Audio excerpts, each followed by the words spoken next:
Au final, c'est ce qui reste, hein, les titres que ce soit sur internet ou en live, il reste que les trophées. Tu as eu des succès qui sont vraiment impressionnants. Majoritairement le bracelet WSOP, donc ton titre de champion du monde en 2022.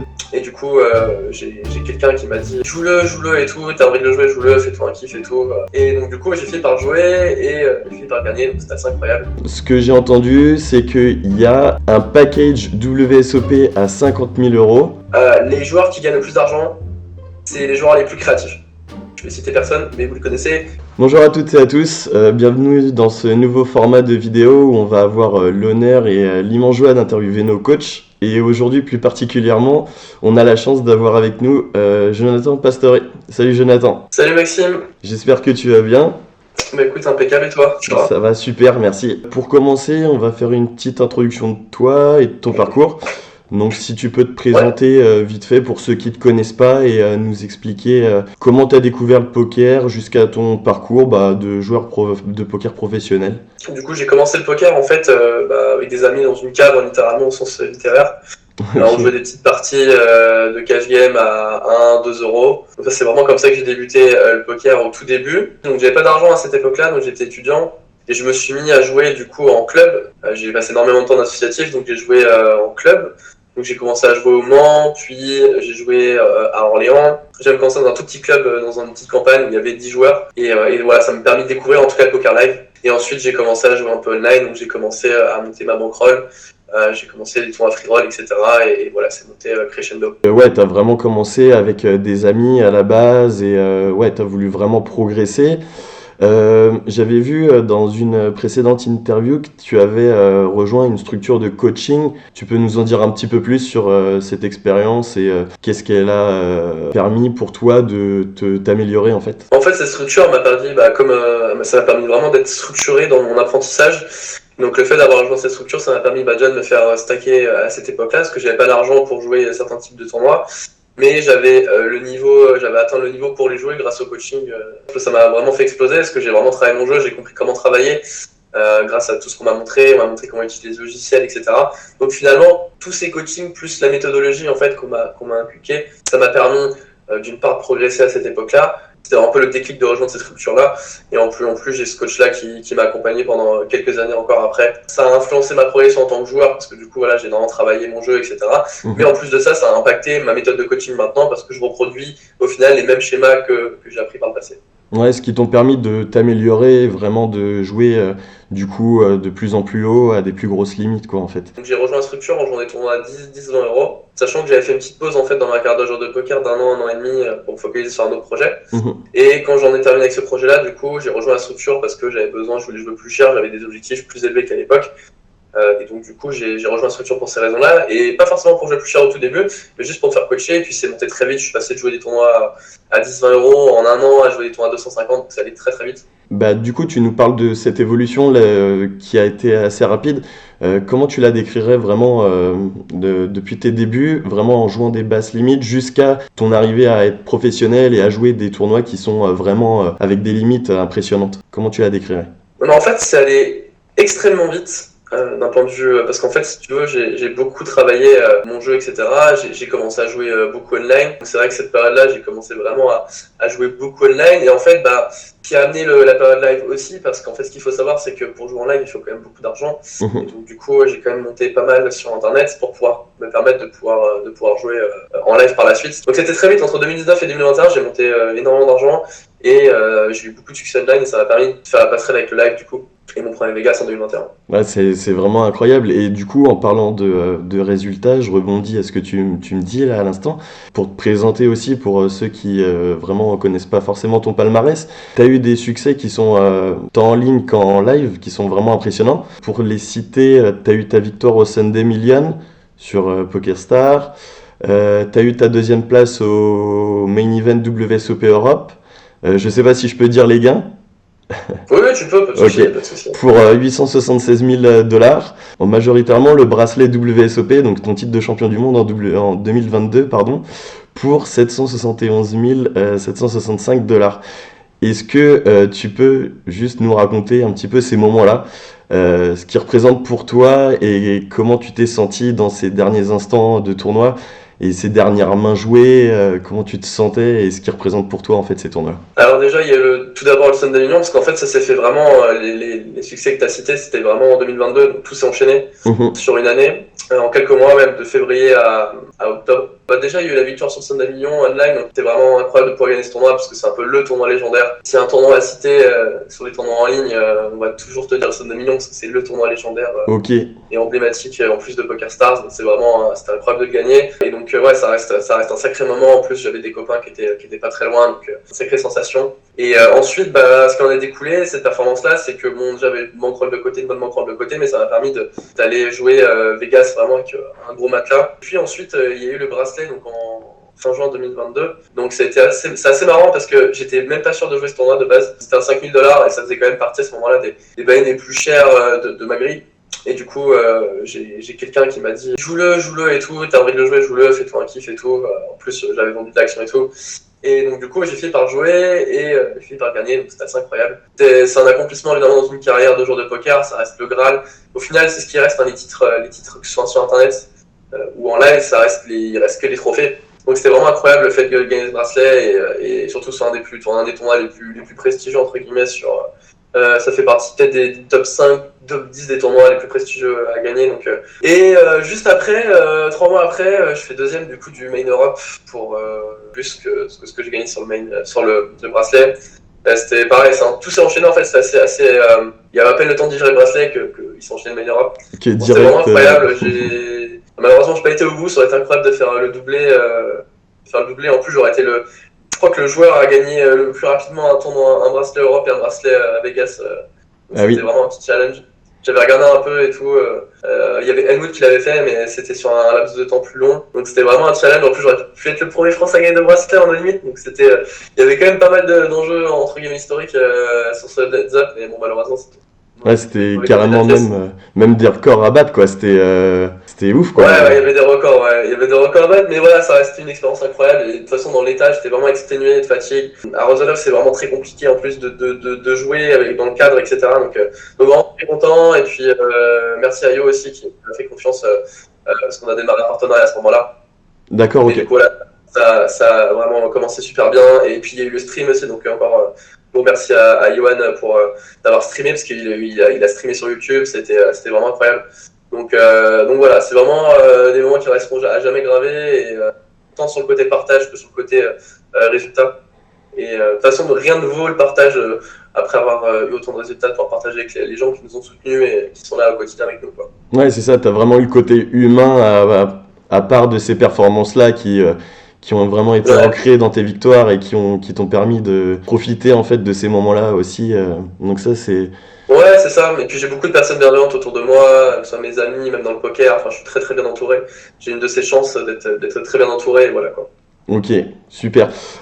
Pour rebondir sur du coup les WSOP, ce que j'ai entendu, c'est qu'il y a un package WSOP à 50 000 €. Est-ce que tu peux nous expliquer en 2 phrases, très vite fait, en quoi ça consiste ce package WSOP sur Poker Pro? Et ben en fait, donc il y a un package à 50 000 € à gagner dans le groupe de coaching de Poker Pro. Alors comment ça se passe? Déjà, je vais vous parler un peu de ce qui s'est passé avant ça. C'est qu'en fait, avant de lancer ce projet-là, j'en ai parlé à Yo, je lui ai dit écoute, j'ai un projet que j'ai en tête depuis des années et c'est peut-être le seul moyen avec Poker Pro de le mettre en place. On a beaucoup discuté et l'idée c'était en fait de créer un groupe de coaching, de former des joueurs, et au bout d'un an et demi, on n'avait pas fixé de date à ce moment-là, l'idée c'était que je sélectionne un joueur tous les mois, etc. Et qu'en fait à la fin il y ait un grand vainqueur qui parte à Vegas, genre 3 semaines après la fin. Il y a eu 3 étapes de sélection. Donc la première étape en fait c'est déjà de rejoindre le groupe de coaching. Il y a une formule annuelle ou mensuelle. La deuxième étape en fait déjà c'était d'être sélectionné. Donc c'était comment on fait pour être sélectionné, comment j'ai fait pour sélectionner les participants et les départager tout simplement. En gros tous les mois je sélectionnais un joueur en fonction de son investissement dans le groupe de coaching et non pas en fonction des résultats, d'accord? Mensuellement, qui était le plus actif, qui postait le plus de mains, qui était le plus assidu au coaching. Donc ça, c'était vraiment mes critères de sélection mensuellement. Donc là, au total, ils sont 15 joueurs. D'ailleurs, le challenge démarre dans une semaine. Donc on est vraiment dans la toute fin du projet. Donc, c'est un challenge bankroll. On donne Poker Pro finance à hauteur de 100 euros. Donc, on donne 100 euros à chaque joueur qui est qualifié pour la grande finale du challenge bankroll. Et donc, ces joueurs-là ont 100 euros à faire fructifier sur un mois, donc du 15 avril au 15 mai. Donc, ça commence vraiment dans un peu plus d'une semaine. Donc, online, voilà, sur des sites. Le gagnant, évidemment, de cette challenge bankroll remportera le contrat de stacking de 50 000 euros et partira à Vegas 3 semaines après.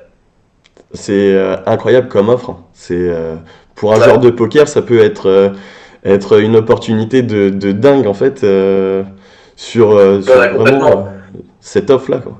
C'est un projet que j'ai porté avec Poker Pro, notamment encore. Je remercie Yohan pour l'investissement en temps financier et tout cet aspect-là, parce que c'est comme un gros projet qui a demandé beaucoup de préparation, et on arrive dans la phase finale et je suis assez excité parce que dans quelques semaines, je serai avec le joueur. Ce qu'il faut savoir, c'est que je serai avec le joueur qui sera à Vegas, qui aura gagné le challenge bankroll. Et ce qu'il faut savoir aussi, c'est qu'il sera encadré vraiment sur place, c'est-à-dire qu'il n'aura rien à faire, donc tout est payé, tous les frais, etc. évidemment, mais surtout il sera très bien encadré. Donc il y aura déjà Audrey Berlon, qui est la préparatrice mentale, qui sera présente avec lui régulièrement pour l'accompagner sur tous les tournois.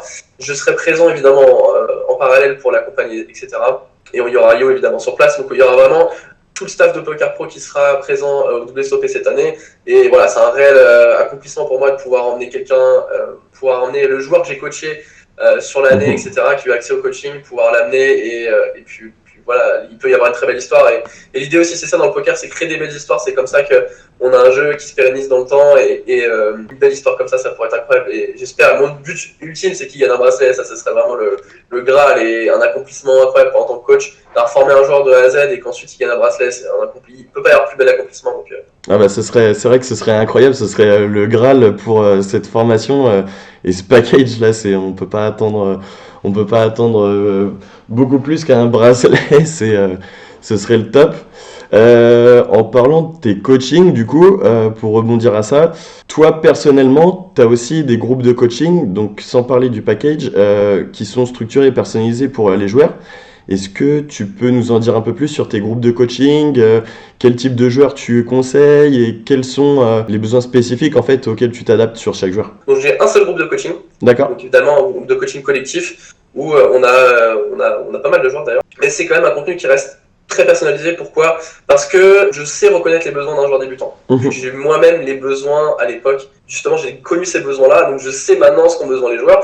La première étape, c'était de leur parler d'un point de vue, donc faire des contenus thématiques, des thématiques sur leurs faiblesses à table, mais également sur leurs faiblesses de leurs adversaires, parce que l'idée, c'est quand même d'exploiter les erreurs adverses pour moi, mais également travailler sur nos erreurs à nous. L'idée, c'est de leur donner en fait des informations sans qu'ils aient besoin de trop passer de temps à travailler en dehors de table, mais qu'ils puissent appliquer les concepts vraiment rigoureusement. Et c'est pour ça que je leur ai un peu mâché le travail. Évidemment, rien ne vaut un travail en plus en dehors des tables. Ensuite, je me suis concentré un peu sur la partie gameplay, ce qu'on appelle, c'est-à-dire que j'ai demandé à ce que les joueurs m'envoient une vidéo de leur session et leur donner des axes de progression, tout ça en étant en coaching de groupe, d'accord ? D'accord. Et ensuite, la troisième partie, c'était vraiment concentré sur les séries. Donc là, je me suis concentré sur la review de tournoi, donc une revue de tournoi, notamment sur les sites, on peut avoir accès à des fichiers Excel. Donc j'ai structuré ça de trois manières. La partie un peu personnalisée sur les gameplays, la partie où je leur prépare des thématiques sur des sujets bien précis, et ensuite la partie un peu review de tournoi, etc. Petit conseil pour les joueurs débutants qui aspirent en fait à améliorer leur jeu de poker. Quel conseil en fait essentiel ou de base tu leur donnerais pour progresser plus rapidement sans qu'ils aient forcément de notions ou autre, et vraiment pour ceux qui se posent la question de est-ce que je vais prendre une formation ou pas, quel conseil tu leur donnerais en fait déjà pour qu'ils s'améliorent juste comme ça avec les notions de base? Alors, je pense qu'il y a un truc qui est très important déjà, sans parler d'aspect technique ou autre. Ce qui va être très important, c'est à quel point, là maintenant, vous êtes prêt à donner du temps à ce que vous voulez faire. D'accord ? C'est-à-dire à quel point vous donner du temps pour progresser, etc. Donc déjà, il faut un peu quantifier combien d'heures vous êtes prêt à mettre par semaine ou par mois dans votre apprentissage. La deuxième chose, ça va être vraiment d'être très ouvert d'esprit sur ce qu'on va vous dire, ce que vous allez recevoir comme information. C'est-à-dire qu'il faut que vous soyez un peu une éponge sur les informations que vous allez recevoir. Évidemment, il faudra les traiter, mais en tout cas, l'idée, c'est d'être très, très ouvert d'esprit et ne pas vous fermer sur ce qu'on va vous dire, ce que vous allez entendre, vous dire non, ça c'est nul ou ça c'est bien. Il faut vraiment être très ouvert d'esprit, être une éponge un peu pour recevoir un peu toutes les informations. Et ce qui va se passer, c'est qu'au fil du temps, au fil de votre progression, vous allez enlever les mauvaises informations, garder les bonnes informations, parce que vous allez être à même ensuite de juger si les informations sont bonnes ou pas quand vous allez progresser. Parce que les coachs n'ont pas la science infuse, hein. Il se peut que vous entendiez des fois des coachs dire quelque chose. Alors, et plus tard vous rendre compte que c'est pas forcément la meilleure chose à faire, d'accord? Ça peut arriver dans tous les domaines d'ailleurs, et donc c'est pour ça que il faut être très ouvert d'esprit, très alerte là-dessus, et il faut vraiment quantifier aussi à quel point vous êtes prêt à mettre dans votre investissement en fait. Et ça va vous permettre vraiment de vous structurer sur quelle formation est la mieux pour vous, etc., quel coach est le mieux pour vous, etc. Et ça, c'est vraiment important, parce qu'il y a plein de gens qui consomment un peu des coachings comme du Netflix, parce qu'on est dans une ère un peu comme ça où on consomme beaucoup. Donc, du coup, il y a plein de joueurs, plein de gens, plein de personnes, même vous peut-être, qui consomment un peu, qui achètent des formations à droite à gauche. Sauf que il faut avoir du temps pour la regarder, parce qu'il y a beaucoup de formations, en tout cas les formations les plus qualitatives, c'est des petites vidéos de 30 minutes et 1 heure, et c'est quand même beaucoup d'heures de contenu à regarder, donc il faut avoir beaucoup de temps disponible. Et c'est pour ça que il faut vraiment se focaliser. Et je pense que pour trouver en tout cas la meilleure formation ou vous former le plus rapidement, progresser le plus rapidement, etc., il faut déjà vous allouer un temps, et en fonction de ce temps-là, vous pouvez définir quel contenu serait le mieux pour vous, par exemple, au tout début en tout cas, pour débuter. Du coup, à contrario de ça, quels aspects en fait du jeu vont être selon toi les plus négligés du coup par le joueur en développement? Est-ce que du coup c'est le temps à allouer ou c'est vraiment quelque chose d'autre? Je pense que l'aspect le plus négligé, il y a plusieurs choses. Je pense que globalement, au début, ce qui se passe, et que je le dis souvent dans mes coachings, dans mon groupe de coaching, c'est qu'en fait, moi, je leur montre des thématiques, des thèmes bien précis dans tel ou tel spot. Et du coup, quand ils jouent à table, ils me disent oui, mais ce que je joue, c'est d'un peu différent, etc. Et je l'applique, mais voilà. Et je leur dis, mais du coup, là, c'est vraiment votre bon sens qui parle, c'est-à-dire que là, moi, je vous forme dans la continuité, et ça, vous allez voir maintenant, ça vous servira dans quelques mois, quelques années encore, parce que c'est des trucs qui seront encore à jour, etc., etc. Et ce que je leur dis, c'est vraiment de rester dans le côté un peu créatif, exploitant, vraiment exploiter un peu ce que vous voyez, c'est pas tenter les choses, etc. Ce qui est vraiment négligé par les joueurs qui progressent, c'est qu'en fait, ils vont rester dans un socle de confort, où ils vont apprendre des notions, plein de choses, et puis ensuite, il va falloir en sortir, ça va être beaucoup plus compliqué, parce qu'ils ont appris des choses, et pour déconstruire un peu tout ça, c'est beaucoup plus compliqué. Je pense que l'aspect qui est le plus négligé, ce serait probablement l'aspect se concentrer sur le profil adverse. Donc l'aspect exploitant, parce qu'on apprend des choses X, et qu'à mettre en place contre des joueurs Y, ça marche pas forcément bien. Ok. Les joueurs qui gagnent le plus d'argent, c'est les joueurs les plus créatifs. Je vais citer personne, mais vous le connaissez, vous les voyez poster des perfs, etc. tout le temps. C'est les joueurs les plus créatifs qui sont tout le temps ouverts d'esprit, qui ne sont jamais à dire « Ah non, il faut faire ci » ou « Non, il faut faire ça ». Ils sont toujours dans l'écoute, même des joueurs qui considèrent moins bons qu'eux, ou même des joueurs créatifs, des fois des joueurs créatifs ont des très bonnes idées. Et voilà, et ça c'est la clé du succès. Une des clés en tout cas du succès. Et je pense que la deuxième chose, c'est aussi l'aspect mental, mais ça c'est un peu vague, mais l'aspect, la réaction à l'adversité notamment, le fait que vous vous énervez quand vous perdez un coup, etc., sur le long terme, ça peut vraiment avoir un impact même psychologique, parce que vous allez entrer dans une spirale négative et vous allez être un peu aigri, et puis ça peut jouer sur votre entourage, etc., etc. Donc il faut vraiment un détachement lié à l'aspect résultat, c'est-à-dire qu'il faut vraiment passer par cette étape-là pour viser plus haut. Et c'est vraiment un peu la clé, pareil, c'est une des clés aussi de la réussite. Pas forcément chercher l'appât du gain ou autre, mais vraiment se focus sur vraiment l'instant T, sur le jeu qu'on va développer, sur le moment présent face à un adversaire X. Et c'est ok. Comment je joue ma main de la meilleure manière contre cet adversaire-là. Et c'est comme ça que vous devez jouer, et main par main, tout le temps. Ok, en pensant forcément au contexte global avec le nombre de jetons, etc. Si on est sous ICM, si on est en début de tournoi, si on est en fin de tournoi, voilà, évidemment il y a plein de paramètres qui entrent en compte en plus, mais l'idée c'est vraiment de se focaliser sur l'instant présent pour jouer du mieux qu'on peut, et pas avoir de regrets surtout, parce que ce qui est terrible c'est d'avoir des regrets. Tu disais plus tôt, donc tu sélectionnais les joueurs pour le package WSOP avec les joueurs les plus motivés et déterminés. Quels sont du coup les traits de caractère qui selon toi sont les plus importants du coup pour réussir dans le poker et pourquoi pas devenir joueur de poker professionnel? Je pense que l'une des qualités, si ce n'est la plus importante, c'est être discipliné. C'est un truc qui est très dur. C'est un peu la clé long terme du succès. Alors ça peut prendre beaucoup de temps, parce qu'il y a des gens qui ont de la réussite plus vite que d'autres, mais globalement, la discipline, je pense, c'est une des qualités premières. Et surtout, l'ouverture d'esprit, mais ça c'est un truc que j'ai déjà mentionné juste avant. Ça recoupe vraiment un peu ce que tu viens de dire avec tous les sports de haut niveau en soi, avec les qualités et les traits de caractère qui sont nécessaires pour perfer en fait à haut niveau et vraiment ça rejoint ce que tu dis, hein. Donc ça va être quoi tes objectifs à court et long terme là maintenant pour cette année avec ce package WSOP? Est-ce que tu as prévu de les faire? Est-ce que tu as prévu d'autres choses aussi pour cette année pour le long terme aussi? Alors du coup pour cette année, donc court terme, on va parler jusqu'à la fin de l'année. Alors au court terme online, donc là j'ai prévu de jouer beaucoup plus fin d'année, donc la période d'octobre à décembre. Je vais me focaliser plus maintenant online sur des périodes bien précises. Pourquoi? Parce que le niveau online s'est relevé et que maintenant je préfère me focaliser sur des périodes beaucoup plus prolifiques. Donc je vais travailler mon jeu quand je jouerai pas et je vais me focaliser sur d'autres variantes parce que je travaille actuellement les variantes pour jouer les SOP à fond. Je vais à Vegas fin mai et je vais rester quasiment 2 mois. Pour ceux qui sont intéressés, par exemple, pour rejoindre ton groupe de coaching ou autre, ou en savoir plus déjà sur tout cet aspect formation, où est-ce qu'ils peuvent te trouver, sur quel site ils peuvent se renseigner, est-ce que tu peux nous en dire quelques mots sur cette partie-là? Donc, où est-ce que vous pouvez me trouver? Uniquement sur le site de pokerpro.fr. Vous pouvez me contacter évidemment sur Instagram où je réponds de temps en temps aux questions, etc. Mais globalement, je suis peu actif sur les réseaux, à part pendant les WSOP où là, j'anime énormément Instagram. Mais globalement, voilà, c'est uniquement sur le site de PokerPro. Vous avez mon mail avec PokerPro, vous avez mon mail PokerPro sur le site. Voilà, c'est uniquement sur le site que vous pouvez me retrouver, vous pouvez me contacter. Le groupe en gros est fermé parce qu'on a eu beaucoup de demandes et tout, etc. Donc là, on va relancer une session, mais après Vegas, donc après l'été. Donc là, le groupe est fermé, mais en attendant, vous pouvez patienter avec. Moi, je vais sortir un package des Winamax Series, donc des reviews des plus grosses TF, des TF de moyen buy-in et de petits buy-in, et vous allez avoir tout ça disponible sur le site de PokerPro en préambule du nouveau groupe qu'on va lancer à la rentrée 2024 avec le staff. Et aussi pour les autres joueurs qui veulent s'informer, on a d'autres clubs aussi sur le site PokerPro, donc qui sont disponibles pour tout niveau. On commence avec le club Padawan, le club confirmé, le club élite. Donc là-dedans, vous allez avoir énormément de reviews aussi et de différents coachings. Donc là, ça s'adapte à vraiment tous les besoins de chaque type de joueur. Donc ça, n'hésitez pas à aller vous rendre sur le site, juste déjà pour avoir une information et pour pouvoir trouver les renseignements qu'il vous faut. Merci beaucoup Jonathan pour avoir répondu à toutes mes questions. Qu'est-ce qu'on peut te souhaiter du coup pour la suite? La santé et des bracelets, voilà. Ok, ça marche. Bon, merci beaucoup Jonathan et à une prochaine. Ciao, ciao.